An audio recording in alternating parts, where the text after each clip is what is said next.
Bonjour à tous. Cette nouvelle vidéo est consacrée à une notion intéressante qu'ont repris les complotistes, les conspirationnistes depuis des années. C'est devenu une tarte à la crème des milieux complotistes. Et pourtant, l'expression vient d'acteurs eux-mêmes de la politique. Et contrairement à ce que l'on croit, l'État profond, c'est le thème d'aujourd'hui, ne vient absolument pas des milieux complotistes d'extrême droite ou populistes ou anti-vac, etc., occidentaux. C'est une expression qui vient de Bülent Ecevit, l'ancien Premier ministre turc du mouvement CHP, donc du mouvement kémaliste, qui fut un moment allié aux islamistes, un moment allié à l'aile la plus à gauche du pays et un moment aussi allié, c'est paradoxal, à l'extrême droite du MHP, notamment pour faire le coup d'État, ou plutôt l'intervention militaire et l'occupation de Chypre en 1974, l'opération Attila. Et donc nous allons parler de ce terme, l'État profond. Nous allons voir s'il existe un État profond. À partir de la Turquie, on va passer aux États-Unis, en Europe, et on va revenir en Turquie, en passant aussi par l'Union européenne, l'Italie et la France. Alors, l'État profond, en turc, le mot se dit « derin devlet ». Je ne suis pas turcologue, donc peut-être que je ne prononce pas parfaitement, mais « derin devlet », l'État souterrain, plutôt, ou l'État profond, traduit en anglais par l'expression « deep state », et bien sûr, maintenant c'est à la mode en France, « État profond ». Qu'est-ce que ça veut dire?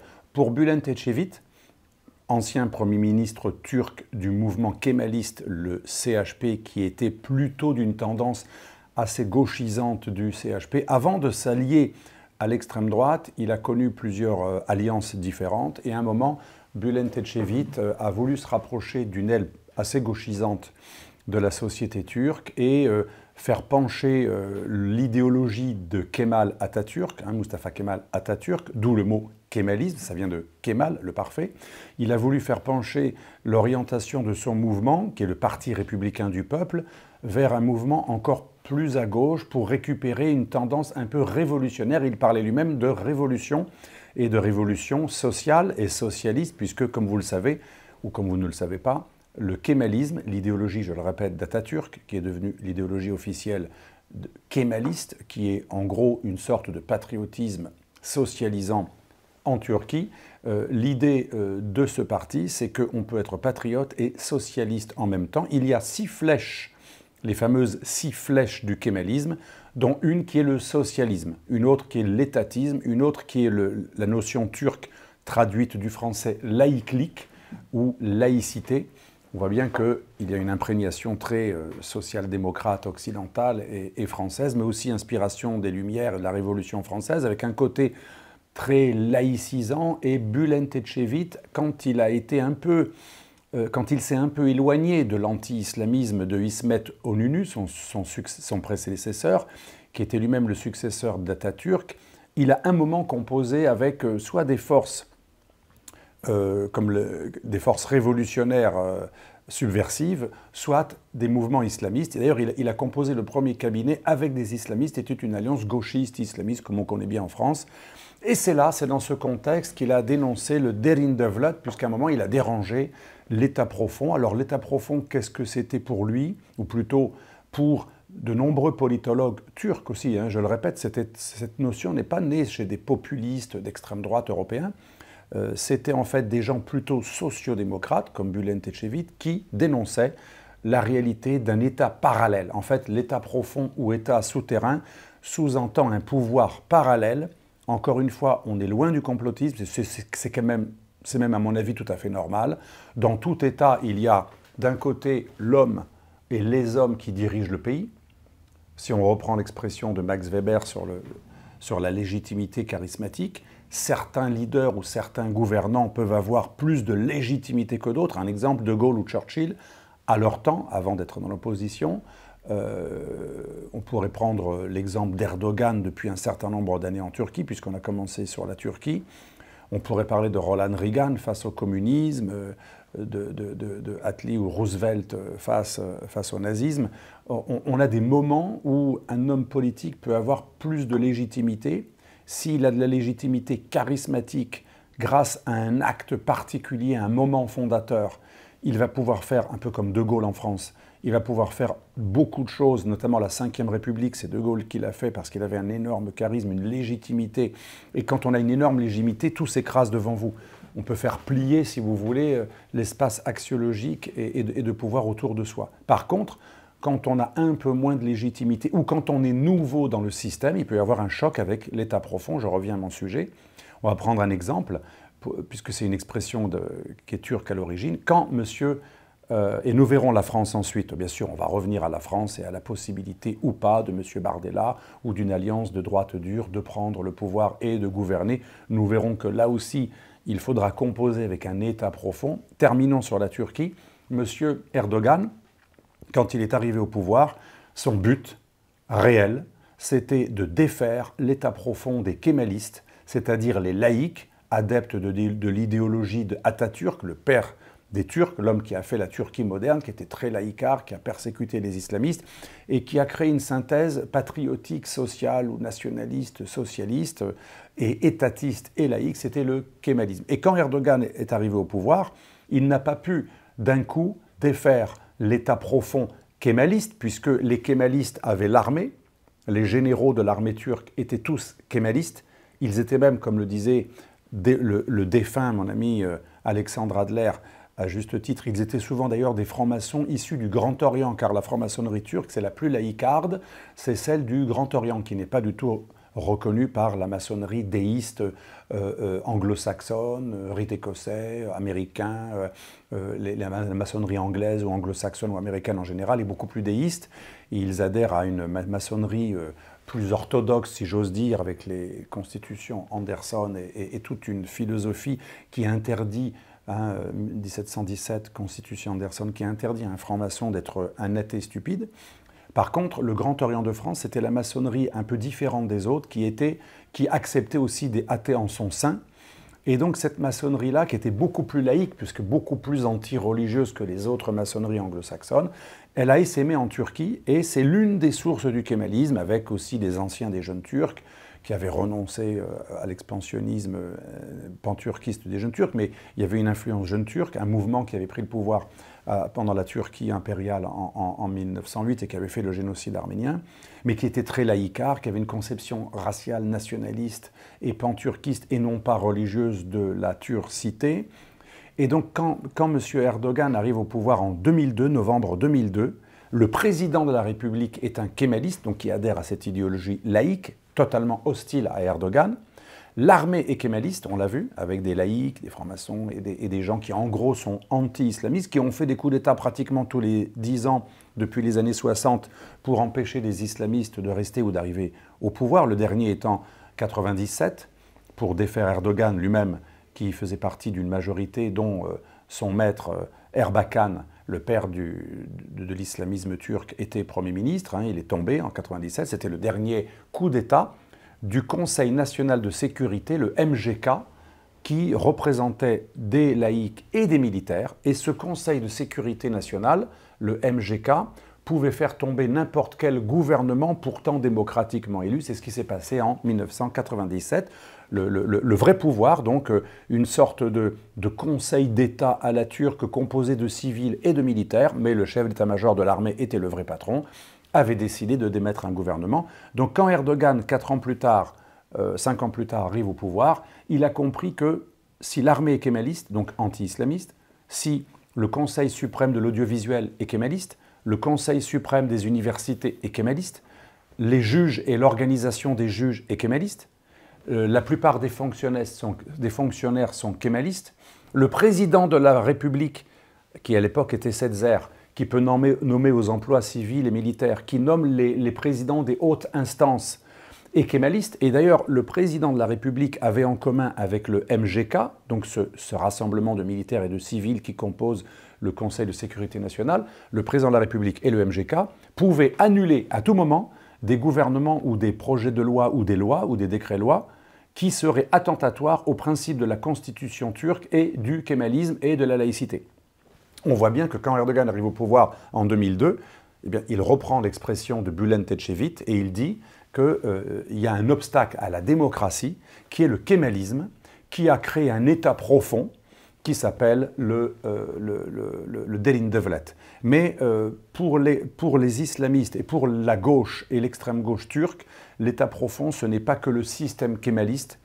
Quand ils sont plus à droite, ou plus à gauche, pardon, ou plus islamistes, l'État profond, pour eux, c'est également les liens qu'il y a entre l'État turc et des mouvements paramilitaires, des milices et des groupes d'extrême droite fascisants, proches des loups gris, et de la mafia turque, qui pendant de nombreuses années, il y a plein d'histoires comme ça, c'est pas du tout une vision occidentale, puisque ça a été numéro 1 dans la presse pendant des années en Turquie, l'affaire quand on a découvert dans une voiture des personnes qui avaient été assassinées, qui avaient dans leur coffre de l'argent et des armes, il y avait toute une opération de police qui avait montré qu'il y avait des complicités à un moment entre l'État profond turc, certains hommes politiques et la mafia, qui sous-traitaient les assassinats des gens qui étaient gênants. Un peu comme Kennedy qui s'est fait tuer aux États-Unis, on n'a jamais su pourquoi, c'est l'État profond.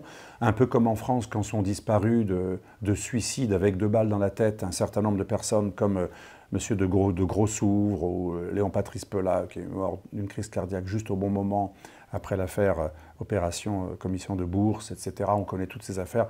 On a donc de Grossouvre, on a aussi l'ancien Premier ministre français qui avait disparu dans des circonstances étonnantes. Dans tous les pays, à un moment, il peut y avoir des choses assez sombres, donc c'est ces pouvoirs parallèles. Alors là, c'est des cas extrêmes, quand on assassine des hommes politiques, c'est des cas extrêmes, c'est pas tous les jours. Chirac a toujours dit qu'il était absolument contre tout ce genre d'opération. Mitterrand était un peu moins contre, et ceux qui ont tué Kennedy aux États-Unis n'étaient pas contre du tout, et en Turquie, c'est arrivé très souvent. Pour résumer, que ça soit dans la bouche de la gauche kémaliste, ou des islamistes, ou des Kurdes qui ont longtemps été persécutés par l'armée et la police turque, l'État profond désigne tantôt le système laïque kémaliste qui empêche les islamistes d'arriver au pouvoir, ou qui légitime des coups d'État pour sauvegarder les valeurs du kémalisme, tantôt l'État profond, Derin Devlet, pour les gauchistes et pour les islamistes, ça peut aussi signifier le lien entre l'État profond, kémaliste ou pas, et des milices et la mafia turque, ou les mafias turques extrêmement puissantes, qui ont très souvent sous-traité des intimidations, des assassinats de journalistes ou des assassinats d'intellectuels, comme mon ami Hrant Dink, l'ancien, je dirais pas leader, mais la figure centrale médiatique de la communauté arménienne en Turquie, s'était pris 2 balles dans la tête, et c'est l'État profond qui avait envoyé son tueur, bien sûr un fou comme d'habitude, l'assassiner parce qu'il dérangeait le système, il parlait du génocide et il remettait en question un certain nombre de choses. J'en ai terminé avec la Turquie. Vous voyez que l'origine, c'est la Turquie, et c'est entre forces politiques turques que cette expression était forgée pour qualifier un État qui, au-delà du régime élu, gouverne. Dans une version beaucoup moins violente, bien sûr, maintenant, atterrissons aux États-Unis, et après on ira là en France. Aux États-Unis, en mettant de côté l'affaire Kennedy, il y a un deep state.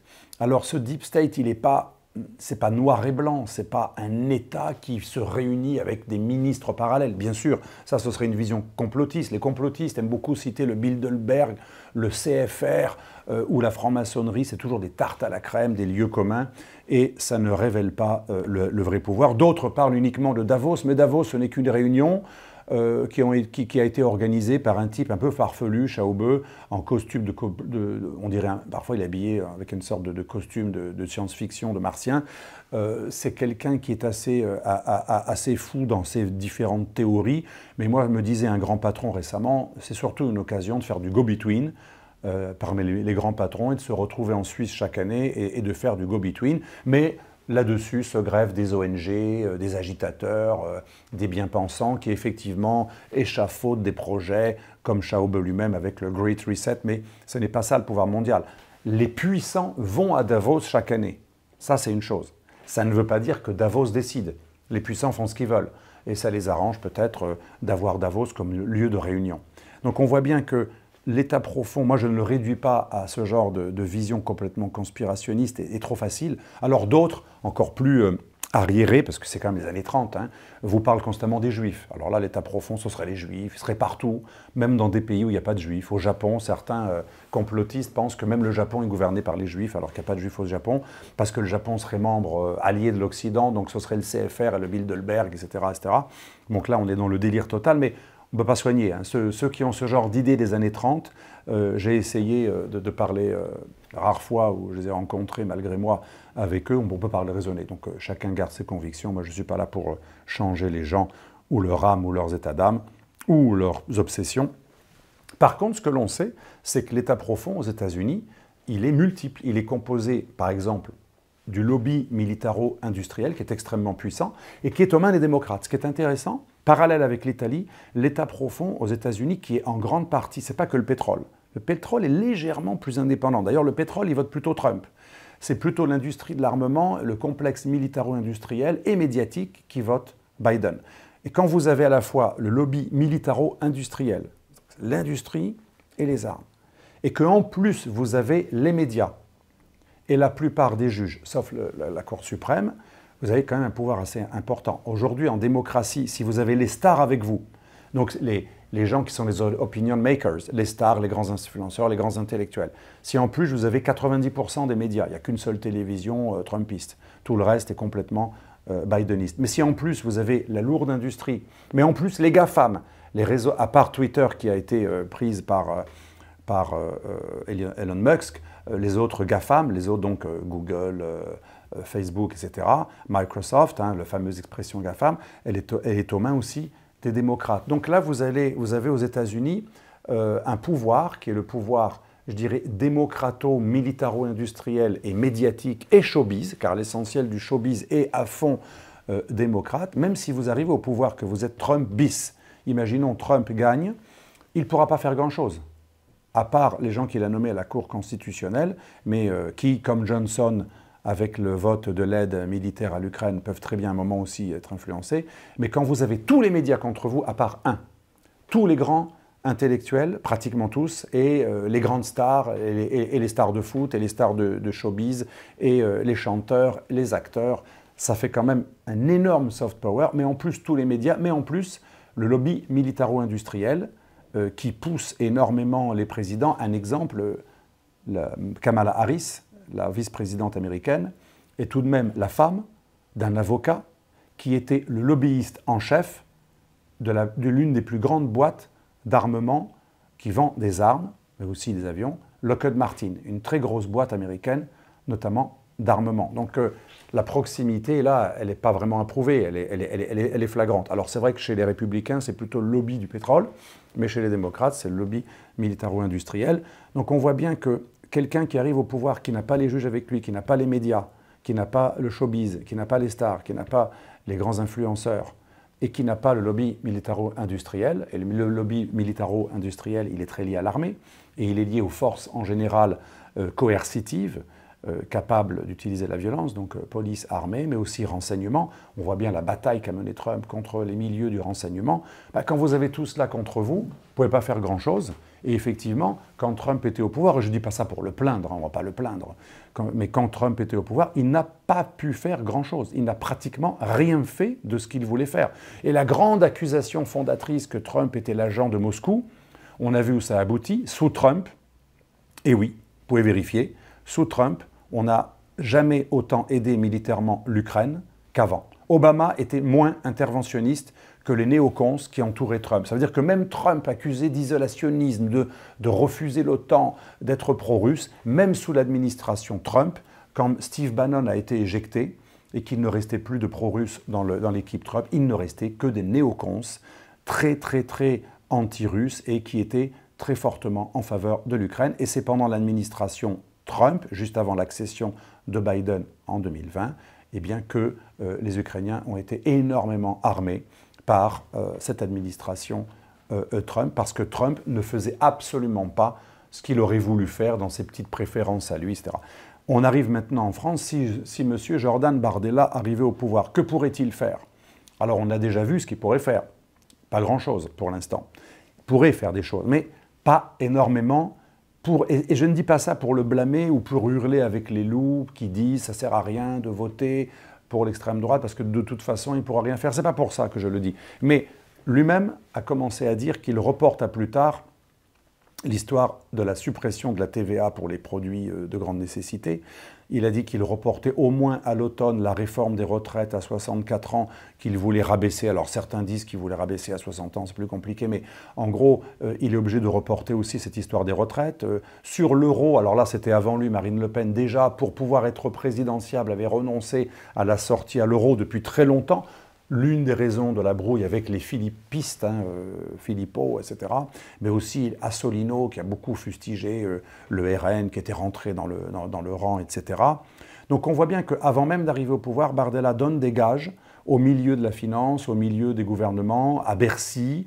Et je ne le blâme pas, ni dis ça pour dire que ça ne sert à rien de voter pour lui, pas du tout. On n'est pas là pour influencer le vote après cette dissolution qu'a voulu Macron, dont nous reparlerons dans une autre vidéo. Donc pour conclure, on voit bien que cette expression qui est née en Turquie désigne un pouvoir parallèle et souterrain. Ça ne veut pas dire qu'il y a, je répète, des gens qui se réunissent très structurés avec un gourou, un chef, un président de l'ombre et des ministres de l'ombre, bien sûr. Ça, c'est du délire total. Mais il y a des forces, souvent contradictoires. C'est pour ça que ce n'est pas un gouvernement unique. L'État profond, ce n'est pas une personne à qui tout le monde obéit. Ce sont différents pouvoirs. On arrive à la polyarchie, qui est beaucoup étudiée en sciences politiques dans les pays anglo-saxons, la polyarchie. La polyarchie, c'est quoi? Dans un pouvoir, il y a plusieurs pouvoirs. Et le deep state, c'est une partie du pouvoir qui est souterrain, qui est parallèle, dont l'homme qui est élu doit tenir compte, même s'il a l'onction du suffrage, il n'a pas les pleins pouvoirs. Dans aucune démocratie occidentale, un président élu au suffrage direct ou indirect a les pleins pouvoirs. Le français a plus de pouvoir que l'américain. C'est pas connu, le président français, constitutionnellement, a plus de pouvoir que le pouvoir américain, que le président américain, mais à part des systèmes présidentialistes, des dictatures latino-américaines pendant la guerre froide, un président n'a pas les pleins pouvoirs. Et même quand il a beaucoup de pouvoir, il doit tenir compte, et là je conclurai, pour la France par exemple, eh bien, les fonctionnaires. Moi j'ai connu un ministre un jour qui me convoque après avoir été nommé ministre, à l'époque Sarkozy, et il me dit « j'ai été nommé parce que je représentais un courant politique qui était un peu oublié, donc il fallait représenter ce courant. Je ne suis pas du tout compétent ni intéressé par ce ministère, mais on m'a mis là de toute façon, le boulot est fait par des énarques et des moins énarques et des fonctionnaires, des plus hauts, plus petits, et de toute façon, moi je fais surtout de la communication, et je suis là parce qu'il y a un quota pour mon courant politique. Et oui, ça se passe comme ça, les nominations, très très souvent. Devedjian disait un jour que c'était regrettable qu'on n'ait pas fait l'élargissement jusqu'à la droite, mais il avait aussi dit, c'est dommage aussi qu'on n'ait pas nommé les gens qui étaient préparés pour le job, mais pour parler bien français, qui étaient compétents pour le ministère, mais ce n'est pas les critères. Et donc ce ministre me disait, quand j'arrive, tout est prêt, il y a plein de dossiers, et on me fait comprendre qu'il ne faut pas trop aller à l'encontre de telles tendances, parce que c'est des tendances lourdes, tout cela est déjà travaillé, tout cela est en acte. La machine bureaucratique fait partie aussi du pouvoir parallèle ou souterrain, puisqu'on ne la voit pas dans les médias, on n'a pas l'impression qu'elle a le pouvoir, mais elle a un pouvoir. Donc on n'est pas du tout dans le complotisme. Quand on décrit le pouvoir de l'État profond, c'est tout simplement qu'il y a un État qui a une profondeur. Il a une armée, il a des services spéciaux qui parfois font un peu ce qu'ils veulent, enfin ils ne sont pas obligés de tout dire. Il y a aussi des entreprises qui ont des influences sur certains domaines de l'État. Il y a aussi des grandes entreprises d'État, EDF, SNCF, on voit bien le pouvoir d'EDF, hein, c'est absolument gigantesque, avec des prébendes et par exemple, toute cette catastrophe des surcoûts pour les centrales et toute cette... C'est une machine que personne ne peut arrêter, y compris dans ses pires erreurs. Ou alors la SNCF, le pouvoir de la SNCF qui s'est fait tricoter sur mesure un quota, un statut spécial pour des retraites totalement inégalitaires par rapport aux autres aux pans de la société. Donc un État profond, c'est multiple. La seule critique que je pourrais émettre à cette expression, c'est qu'il n'y a pas un État profond. Je dirais que dans la profondeur de l'État, il y a différentes forces qui souvent peuvent s'imposer au président. Et c'est pour ça que si Bardella arrivait au pouvoir, avec des gens du LR, des LR ou pas, ou comme Meloni est arrivé au pouvoir en Italie, eh bien, quand vous arrivez au pouvoir et que vous n'avez pas la profondeur de l'État avec vous, eh bien, il vous faut du temps pour le renverser. Un exemple pour terminer avec... presque terminé avec Erdogan. Quand Erdogan est arrivé au pouvoir, je l'ai dit tout à l'heure, il n'avait pas le contre-pouvoir et il n'avait pas la profondeur de l'État. Il a attendu 2008 pour commencer à nommer des grands administrateurs, des conseils suprêmes de l'audiovisuel, de l'éducation. Il a commencé à nommer des gens qui étaient de son bord, islamistes, parce que jusqu'à 2008, l'affaire Ergenekon, où il y a eu l'accusation d'un coup d'État militaire contre Erdogan, Erdogan a attendu 2008, donc de 2002 à 2008, il n'a pas pu faire ce qu'il voulait. Le président était encore un kémaliste. Et le MGK n'était pas encore tout à fait réformé, il a mis plusieurs années à se réformer. Donc Erdogan a attendu au moins 2008 pour commencer à faire nommer dans l'administration des hauts fonctionnaires qui n'étaient pas des kémalistes ou qui n'étaient pas laïcs. Et il a attendu 2013, la révolution du parc sur la place Taksim, vous savez, cette révolution qui a été matée, qui a donné lieu à une bataille avec les gulenistes, le mouvement Gülen, qui ensuite explique le coup d'État de 2016, qui a permis à Erdogan justement de dire « il y a un coup d'État contre moi, alors je vais vraiment virer tous les ennemis de l'intérieur ». Et là, il a purifié l'administration, des milliers de fonctionnaires ont été démis, des dizaines, non, des centaines d'officiers ont été démis de leurs fonctions au sein de l'armée, plein de fonctionnaires, plein de juges, plein de policiers. La police a été complètement éradiquée de ces gulenistes et l'État profond de ces kémalistes. Donc on voit bien que Erdogan, si on calcule vraiment, il a mis entre 2002 et 2016 pour vraiment contrôler l'État et les médias. Donc on peut à un moment renverser les choses, être le vrai patron, mais il faut entre 10, 15 ou 20 ans suivant les pays pour que l'État profond ou la profondeur de l'État ne s'impose pas à vous. Pour vraiment infiltrer l'État, nommer aux emplois civils et militaires, prendre contrôle des grandes institutions, des grandes boîtes d'État, des grandes entreprises d'État, prendre le contrôle des instances juridictionnelles et suprêmes, cours suprêmes, il faut du temps pour renouveler les membres des cours suprêmes ou des cours constitutionnels. Et d'ailleurs, les socialistes ont bien travaillé, puisqu'aujourd'hui, le Conseil d'État est téléguidé par quelqu'un qui est de bord socialiste, gauche, et qui l'a montré à plusieurs reprises, même si ce n'est pas sur sa fiche Wikipédia. Le Conseil constitutionnel, avec Laurent Fabius, est dirigé par un ancien PS, qui est tout sauf un juge, hein, c'est un ancien Premier ministre qui a d'ailleurs été condamné. L'ARCOM, qui contrôle l'audiovisuel et qui n'a d'ailleurs blackboulé que CNews, est contrôlé aussi par les mêmes forces un peu PS macronienne ou PS tendance Macron, on le voit, on a énormément d'institutions qui ont été, c'est pas du complot, hein, c'est tout à fait légal, qui ont été nommées, qui ont été accrues dans leur orientation idéologique grâce aux emplois civils et militaires que les présidents, les premiers ministres peuvent mettre en place régulièrement. Et donc il faut du temps pour renouveler tout ça. Voilà. Et en aparté, Meloni est l'exemple de l'État profond. Meloni a voulu venir avec un programme réactionnaire, anti-immigration totale, anti-wokiste, plutôt une tradition pro-russe dans son parti, assez anti-atlantiste et assez étatiste et anti-libéral. Aujourd'hui, elle est alliée avec les libéraux de Berlusconi. Elle a même nommé Tajani comme ministre des Affaires étrangères. Elle est alliée à la tendance la plus modérée de la Ligue Nord, puisque ce n'est pas Salvini qui a vraiment de l'importance dans ce gouvernement, c'est le ministre de l'économie Giorgetti qui représentait la tendance du patronat et des libéraux de la Ligue Nord, donc ce qui était le plus hostile à la tendance Salvini. Et elle a fait amende honorable auprès de Draghi, qui l'a aidé à trouver d'ailleurs des gens qu'elle a nommés, qu'elle a totalement écoutés pour les nommer. Elle est également très liée aujourd'hui avec la femme de Biden, qui est une Italienne, qui est une amie de Draghi, qui lui a présenté. Elle a fait amende honorable auprès aussi des démocrates américains. Elle a été adoubée par Hillary Clinton. Et elle a été adoubée par von der Leyen, avec qui elle est maintenant habituée à faire plein de voyages, en Afrique, en Égypte, en Tunisie, et ailleurs, en Albanie. Elle ne se quitte plus. D'ailleurs, Meloni a besoin de von der Leyen, comme von der Leyen a besoin de Meloni pour être renouvelée comme présidente de la Commission européenne, après avoir été tête de liste du PPE. On voit bien que Mme Meloni a été assez habile. Elle avait conscience que l'État profond italien, il est très atlantiste.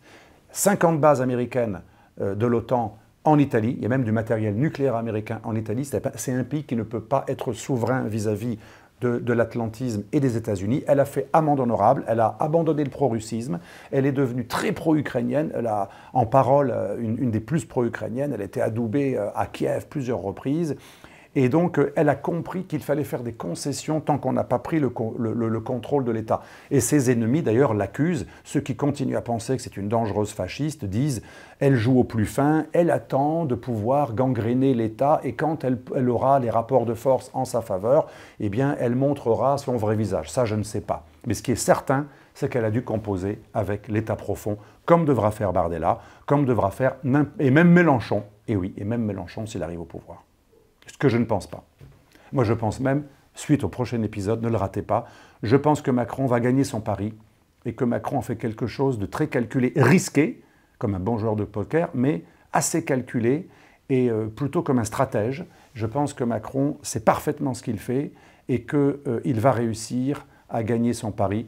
On verra dans un mois si je me suis trompé. La conclusion, ou plutôt mon slogan que certains d'entre vous apprécient, et je vous remercie parce que je pense que c'est tellement vrai, si vous ne vous intéressez pas à la géopolitique s'intéressera à vous. Hein, c'était Munier qui disait si on ne s'intéresse pas à la politique s'intéressera à vous. Moi je le dis pour la géopolitique, puisque c'est tout de même le mot central reste la politique.